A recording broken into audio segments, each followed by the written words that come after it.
സങ്കീർത്തനം 139. എല്ലാം കാണുന്ന ദൈവം. കർത്താവേ, അവിടുന്ന് എന്നെ പരിശോധിച്ചറിഞ്ഞിരിക്കുന്നു.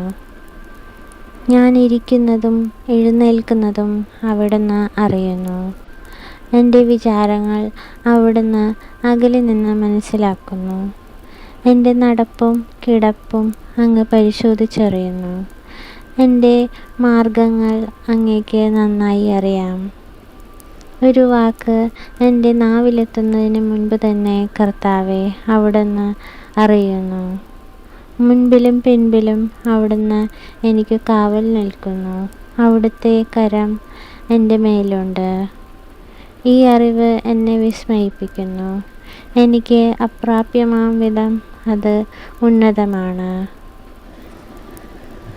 അങ്ങയിൽ നിന്ന് ഞാൻ എവിടെ പോകും? അങ്ങയുടെ സന്നിധി വിട്ട് ഞാൻ എവിടെ ഓടിയൊളിക്കും? ആകാശത്തിൽ കയറിയാൽ അങ്ങ് അവിടെയുണ്ട്. ഞാൻ പാതാളത്തിൽ കിടക്ക വിരിച്ചാൽ അങ്ങ് അവിടെയുണ്ട്.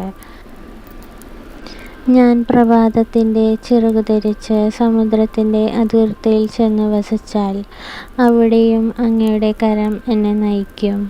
അങ്ങയുടെ വലത് കൈ എന്നെ പിടിച്ചു നടത്തും. ഇരുട്ട് എന്നെ മൂടട്ടെ, എൻ്റെ ചുറ്റുമുള്ള പ്രകാശം ഇരുട്ടായി തീരട്ടെ എന്ന് ഞാൻ പറഞ്ഞാൽ ഇരുട്ടുപോലും അങ്ങേക്ക് ഇരുട്ടായിരിക്കില്ല. രാത്രി പകൽ പോലെ പ്രകാശപൂർണമായിരിക്കും.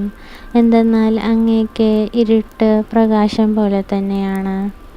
അവിടുന്നാണ് എൻ്റെ അന്തരംഗത്തിന് രൂപം നൽകിയത്. എൻ്റെ അമ്മയുടെ ഉദരത്തിൽ അവിടുന്ന് എന്നെ മെനഞ്ഞു. ഞാൻ അങ്ങയെ സ്തുതിക്കുന്നു. എന്തെന്നാൽ അങ്ങ് എന്നെ വിസ്മയനീയമായി സൃഷ്ടിച്ചു. അവിടുത്തെ സൃഷ്ടികൾ അത്ഭുതകരമാണ്. എനിക്കത് നന്നായി അറിയാം. ഞാൻ നിഗൂഢതയിൽ ഉരുവാക്കപ്പെടുകയും ഭൂമിയുടെ അധോഭാഗങ്ങളിൽ വെച്ച് സൂക്ഷ്മതയോടെ സൃഷ്ടിക്കപ്പെടുകയും ചെയ്തപ്പോൾ എൻ്റെ രൂപം അങ്ങേക്ക് അജ്ഞാതമായിരുന്നില്ല. എനിക്ക് രൂപം ലഭിക്കുന്നതിന് മുമ്പ് തന്നെ അവിടുത്തെ കണ്ണുകൾ എന്നെ കണ്ടു. എനിക്ക് നിശ്ചയിക്കപ്പെട്ടിട്ടുള്ള നാളുകൾ ഉണ്ടാകുന്നതിന് മുൻപ് തന്നെ അങ്ങയുടെ പുസ്തകത്തിൽ അവ എഴുതപ്പെട്ടു. ദൈവമേ, അവിടുത്തെ ചിന്തകൾ എനിക്ക് എത്ര അമൂല്യമാണ്! അവ എത്ര വിപുലമാണ്! ഞാൻ എണ്ണാൻ നോക്കിയാൽ അവ മണൽത്തരികളേക്കാൾ അധികമാണ്. ഉണരുമ്പോൾ ഞാൻ അങ്ങയുടെ കൂടെ ആയിരിക്കും. ദൈവമേ, അവിടുന്ന് ദുഷ്ടനെ നിഗ്രഹിച്ചെങ്കിൽ, കൊലയാളികൾ എന്നെ വിട്ടകന്നെങ്കിൽ. അവർ അങ്ങയെ നീചമായി ധിക്കരിക്കുന്നു, അങ്ങയുടെ നാമത്തെ ദുഷിക്കുന്നു. കർത്താവേ, അങ്ങയെ വെറുക്കുന്നവരെ ഞാൻ വെറുക്കുന്നില്ലയോ? അങ്ങയെ എതിർക്കുന്നവരെ ഞാൻ ദ്വേഷിക്കുന്നില്ലയോ? ഞാൻ അവരെ പരിപൂർണമായി വെറുക്കുന്നു. അവരെ ശത്രുക്കളായി ഞാൻ പരിഗണിക്കുന്നു.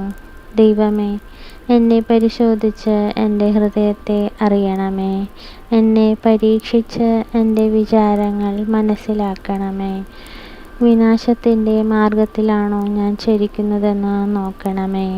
ശാശ്വത മാർഗത്തിലൂടെ എന്നെ നയിക്കണമേ. ഇത് കർത്താവിൻ്റെ വചനം. ദൈവത്തിന് സ്തോത്രം.